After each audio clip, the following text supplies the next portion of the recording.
भारत देश की परंपरा में हर कार्य नियम आधारित ही होता है, फिर चाहे वो शादी विवाह हो या फिर युद्ध का मैदान।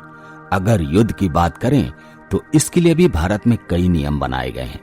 विभिन्न श्लोकों में वर्णन मिलता है कि भारतीय योद्धा कभी भी निहत्थे या किसी के अंग कट जाने पर या फिर धनुष के टूट जाने पर आदि स्थिति में शत्रु पर वार नहीं करते। लेकिन जब से भारत में विदेशी जैसे तुर्क, अफगान आदि के आक्रमण हुए, तब उन्होंने यहाँ की सभी स्थिति व नियमों का मटिया मेल कर दिया। उन पर क्रूरता इस हद तक हावी हो गई थी कि युद्ध के समय न तो दिन देखा, न ही रात, न ही वृद्ध स्त्री, न ही बच्चों को छोड़ा।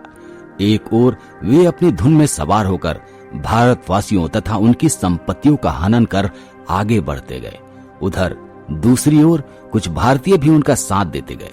ऐसे ही कुछ व्यक्ति आज भी मौजूद हैं जो यह मानते हैं कि रामायण और महाभारत केवल एक कहानी है, न कि कोई सच्चाई। क्योंकि उन्हें लगता है कि यह मध्यकाल में घटित कुछ घटनाएं हैं, तो उन्हें बता दें कि जब से सभ्यताओं का प्रारंभ हुआ था, उसी के साथ हमें रामायण और महाभारत के साक्ष्य देखने को मिलते हैं, जहां राम रावण युद्ध, गीता के अंश, श्री कृष्ण के द्वारा अर्जुन को दिया गया ज्ञान, इन सभी के अवशेष व ग्रंथ हमें देखने को सुनने को मिलते हैं। प्राचीन समय में न्याय व्यवस्था भी इतनी थी कि सत्य और न्याय की रक्षा के लिए न तो परिजनों को देखा जाता था और न ही बाहरी लोगों को। जैसे रामायण में माता सीता की रक्षा व सत्य की स्थापना के लिए भारत से बाहर जाकर रावण का वध किया गया था, ठीक उसके विपरीत जब महाभारत में स्वयं कहीं परिवार जन राक्षसों के जैसा बर्ताव करने लगे, घर की स्त्रियों पर बुरी नजर डाले, तो स्वयं के भाइयों अर्थात पांडवों द्वारा वध होना निश्चित था। हमारा भारत प्रारंभ से ही शास्त्र और शस्त्र दोनों पर आधारित रहा है। सत्य की स्थापना के लिए हमें जो भी आवश्यक लगा, हमने उसका पूर्ण रूप से उपयोग किया है। बौद्धिक रूप से तो हम पहले से ही धनी थे। उधर मध्यकाल में जब 1026 ईस्वी में महमूद गजनवी सोमनाथ मंदिर को लूटने आया, तब बहुत से लोगों ने अपने ग्रंथ, रचना व साहित्य और लगन के कारण इस ओर ध्यान ही नहीं दिया, जिसके कारण उसने न केवल सोमनाथ मंदिर को लूटा बल्कि हजारों लोगों की जान भी ली। यहाँ आकर उन विदेशियों ने देखा कि भारतीयों के पास ज्ञान की कोई कमी नहीं है, जबकि वे तो केवल एक किताब पर आधारित थे। इसलिए 1199 ईस्वी में खिलजी के आक्रमण ने हमारे नालंदा विश्वविद्यालय जैसे बौद्धिक केंद्र को जला डाला। इस आग से इतने ग्रंथों तथा ज्ञान की हानि हुई जिसकी भरपाई हम कभी भी नहीं कर पाएंगे। लेकिन इतना सब होने के बावजूद आज भी हमारे पास इतने ग्रंथ बचे हुए हैं जिनका अध्ययन जिंदगी भर में पढ़कर भी पूरा नहीं कर पाएंगे। फिर तैमूर वंश के आने से तो भारत की स्थिति और भी ज्यादा बदतर हो गई। हालांकि बाबर के पुत्र हुमायूं के इस समय भारत पर राज था, जिस कारण उसे यहाँ से भागना पड़ा। लेकिन फिर हुमायूं के पुत्र अकबर ने अपनी वीरता व कूटनीति से काम लिया, जिस कारण वे राजपूतों से मित्रता कर भारत में प्रवेश कर गया।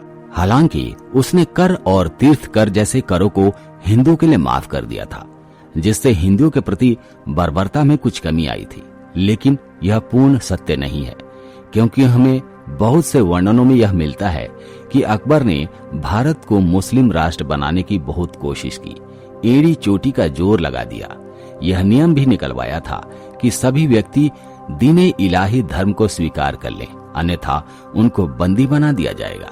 धन्य है वह भूमि जहां ऐसे वीरों ने जन्म लिया जिन्होंने अकबर के इस आदेश को सुनकर भी खुद को बंदी बनाना स्वीकार किया, बजाय धर्म बदलने के। हालांकि बिरबल इसके अपवाद हैं। अकबर के समकालीन ही तुलसीदास को माना जाता है, जो कि श्री राम के अन्य भक्त हुआ करते थे। अकबर को जब इसके बारे में जानकारी मिली तो उन्होंने तुलसीदास से कहा कि या तो वह अपने भगवान का कोई चमत्कार दिखाएं जिससे उनके भक्त होने का प्रमाण मिले, अथवा जिंदगी भर के लिए कैद हो जाएं, या फिर मुस्लिम धर्म स्वीकार कर लें। तब तुलसीदास ने अकबर को अपने राम भक्त होने का कोई भी प्रमाण दिखाना स्वीकार नहीं किया और वे जाकर जेल में कैद हो गए। सूरदास के शिरोमणि कवि माने जाने वाले तुलसीदास की भक्ति तथा काव्य शक्ति के बारे में लिखते हैं कि तुलसीदास अकबर समकालीन थे, जो कि अकबर से भी महान थे। कवयित्री महादेवी वर्मा भी लिखती हैं कि जब तलवारों का पानी उतर गया, शंखों का घोष विलीन हो गया, तब भी तुलसी के कमंडल का पानी नहीं सूखा। उसने बहुत कोशिश की कि हिंदुओं को क्रोध के बजाय तर्क से मना लिया जाए, जिसके लिए अकबर ने बहुत सी पुस्तकों का पारसी में अनुवाद भी करवाया, लेकिन वो सफल नहीं हो सका। महाराणा प्रताप जैसे बहुत से राजाओं ने जीवन भर जंगल में रहना और घास खाना स्वीकार किया, बजाय मुस्लिमों की अधीनता स्वीकार करने के। इस समय में बहुत से ऐसे हिंदू भी थे जो डर के कारण जंगलों में छिप गए थे और फिर वे जंगलों में ही निवास करने लगे थे। राजस्थान के जंगलों में आज भी आपको बहुत से ऐसे हिंदू देखने को मिल जाएंगे। ऐसे क्रूर मुस्लिमों ने हमारी स्त्रियों को भी नहीं छोड़ा। वो चाहते थे स्त्रियां उनके हरम में रहें। तब रानी दुर्गावती जैसी वीरांगनाओं ने इन कायरों को अपने स्वाभिमान से परिचित करवाया और हार का पता होने के बावजूद भी आखिरी सांस तक अकबर से युद्ध किया। अन्य कोई भी पुरुष उनके शरीर को स्पर्श न कर सके, इसलिए उन्होंने स्वयं को छुरा घोंपकर अपने प्राणों को त्याग दिया। इसके बाद फिर जहांगीर ने कला, साहित्य और संस्कृति को बढ़ावा दिया, वहीं उसने हिंदुओं का जबरन धर्मांतरण करना शुरू कर दिया। जहांगीर ने बहुत कोशिश की कि गुरु अर्जुन देव मुस्लिम धर्म को स्वीकार कर ले, लेकिन उन्होंने ऐसा करने से मना कर दिया, जिसके पश्चात गुरु अर्जुन देव को बहुत सी कठिन यातनाओं का सामना करना पड़ा। अपने गुरु के कदम पर ही बहुत से शिष्य भी आगे बढ़ते गए और गुरु अर्जुन देव के जैसे ही अन्य सभी लोगों ने मुस्लिम धर्म अपनाने से मना कर दिया। इस प्रकार यह धर्म ज्योति आगे बढ़ती चली गई। यह वह समय था जब अधिकांश मुस्लिम शासक हिंदुओं के किलों पर कब्जा कर लेते, उनके मंदिरों को तोड़कर वहां मस्जिद का निर्माण करा देते, हिंदुओं के महिलाओं को देह व्यापार बनाकर बेच डालते। लेकिन उधर दूसरी ओर छत्रपति शिवाजी जैसे भारतीय राजा भी हुआ करते थे, जो मुस्लिम महिलाओं को अपनी बहन जैसा आदर सम्मान करते, कुरान की प्रतियों का सम्मान करते। ना तो उन्होंने कोई मस्जिद तोड़ी और ना ही किसी को अपना देह व्यापार बनाया। यह भारतीय संस्कृति है। दोस्तों, जिस प्रकार हिटलर को उदार या दयालु कहना यहूदियों का अपमान होता है, उसी प्रकार अगर औरंगजेब को उदार कहा जाए तो यह हम भारतीयों का अपमान होगा। अपने दारा सिको जैसे भाई की हत्या करवाने वाला और संगीत साहित्य गलाओं का गला घोट देने वाला विश्व गुरु कैसे कहला सकता है? उसने अपनी कट्टर और रूढ़िवादी सोच को आलमगीरी नाम की पुस्तक में बड़े ही अच्छे तरीके से संजोया है, जिसका उपयोग आज भी कट्टर सोच रखने वाले व्यक्ति तथा मुस्लिम धर्म के लोगों द्वारा किया जाता है। 45 लाख लोगों को मारने वाला तथा 1 करोड़ हिंदुओं को मुस्लिम धर्म में परिवर्तित करने वाला व्यक्ति कैसे उदार हो सकता है? उसने तो सबसे ज्यादा हिंदू राजाओं को मानस देकर उन्हें अपना बनाया। बड़े पर्दों पर भर्ती के लिए वह विदेशी मुसलमानों को बुलाता रहा। यह भी अन्य मुस्लिम राजाओं की तरह भारत की संपत्ति को तुर्क या मक्का मदीना भेजता रहा। इसकी क्रूरता तो इस हद तक बढ़ गई थी कि अगर कोई व्यक्ति हिंदू बनकर रहना चाहता था तो उसे जिंदा रहने के लिए कर देना पड़ता था, और इसके विपरीत यदि कोई व्यक्ति मुस्लिम या मुस्लिम धर्म को स्वीकार करता था तो उसे भत्ता दिया जाता था।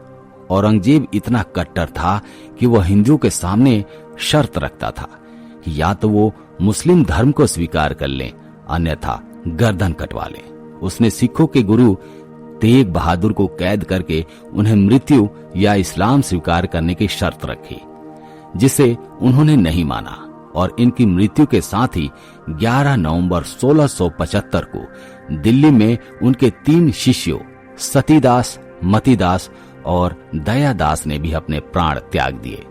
दिल्ली में बना यह मंदिर केवल सिखों का ही नहीं है, बल्कि ये पूरे देश का मंदिर है। आज जहां उन्हें केवल एक सिख धर्म के रूप में माना जाता है, जबकि वे पूरे हिंदू धर्म के लिए एक चादर के रूप में थे, जिन्होंने संपूर्ण समाज के लिए अपना जीवन निछावर कर दिया। व्यास जी लिखते हैं कि लोभ, काम, शत्रु आदि के होने पर हमें धर्म को नहीं छोड़ना चाहिए। क्योंकि धर्म नित्य है जबकि शरीर अनित्य है। गुरु तेग बहादुर के जैसे अनेक गुरुओं तथा राजाओं के बलिदान के कारण ही हमें आज अपना हिंदू धर्म प्राप्त हुआ है। आगे गुरु गोविंद सिंह जी ने अंग्रेजों के आने के समय हिंदू धर्म का प्रचार किया और अन्याय से लड़ने की प्रेरणा प्रदान की। वे अपनी पुस्तक चंडिक चरित्र में भी वर्णन करते हैं, मात्र शक्ति में इतनी ताकत होती है कि वह संसार के समस्त दुखों का सर्वनाश कर सकती है। इसमें समाज का हर व्यक्ति उनकी सहायता करता है, जो कि क्षत्रिय कहलाते हैं। क्षत्रिय अर्थात शत्रु का त्राण या नाश करने वाले व्यक्ति ही क्षत्रिय हैं। वो लिखते हैं कि हे शिवा, हे चंडी, मुझे वरदान दें कि मैं सदा आपके गुण गाऊं। बस एक निश्चय कर अपनी, और जब संसार में जाने का समय आए तो रणभूमि में लड़ता मरूं। ऐसे देशभक्त जिन्होंने अपने पिता की हत्या, जहां तक कि अपने 5 और 8 साल के बच्चों को दीवार में चुनवा देने के बाद भी उन्होंने अपना धर्म तथा देश नहीं बदला, जब तक जिंदा रहे और भारत वासियों को नई राह दिखाते ही रहे। ऐसे ही वीरों के कारण आज हमारा देश मुस्लिमों के आक्रमण से बचता रहा। दोस्तों, आप उन सभी लोगों को सपोर्ट करें, उन सभी लोगों को याद करें जिन्होंने हमारे देश को बचाए रखा, और सब्सक्राइब बटन दबाकर यह जरूर बताएं कि क्या आप जानना चाहते हैं कि हमारी धरती विदेशी मुसलमानों से कैसे बची रही। तो कमेंट करके जरूर बताइएगा, और यदि आपके कोई सवाल या सुझाव हैं तो हमें जरूर कमेंट करें। धन्यवाद।